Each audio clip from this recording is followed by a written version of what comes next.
Good afternoon, children. In the previous classes, you studied about different types of thermometers which measure temperature. Today, we are studying about transfer of heat. This topic is already explained in the Google Meet class.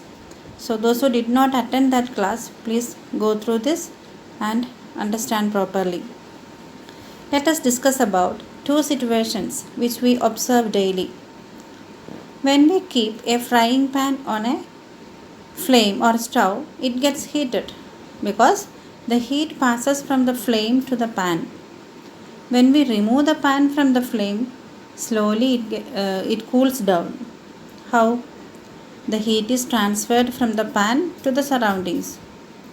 In both the cases, the heat flows from the hotter object to the colder object.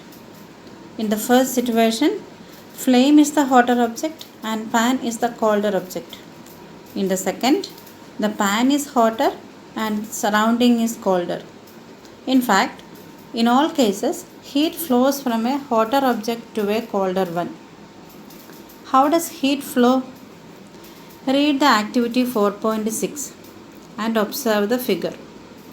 As one end of the rod gets heated, it is transferred to the other end and there the wax melts. Slowly, the wax at the other end also melts as it is heated. So, this process is called conduction.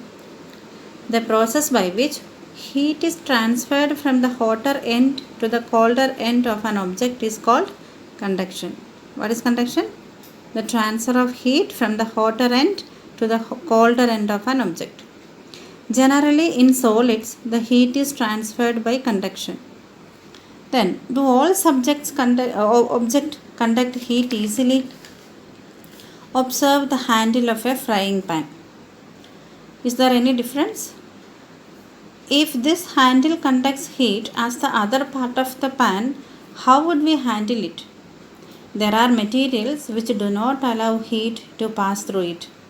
Such materials are known as poor conductors or insulators.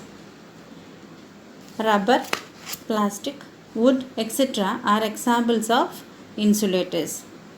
And the materials which pass heat through them easily are conductors.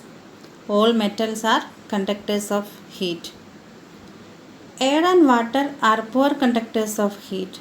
So, transfer of heat occurs in them by another process called convection.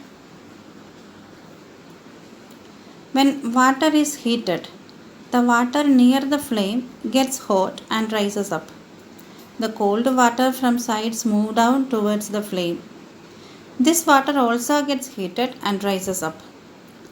This process continues till the whole water gets heated. Air also gets heated in the same way. So, convection is the process of transfer of heat in liquids and gases in which the hotter part rises up and the colder parts come down in a circular manner. Have you understood, children? So, convection is the transfer of heat in liquids and gases. Hope you understood the processes like conduction and convection. So, go through the textbook few times and understand properly. Thank you.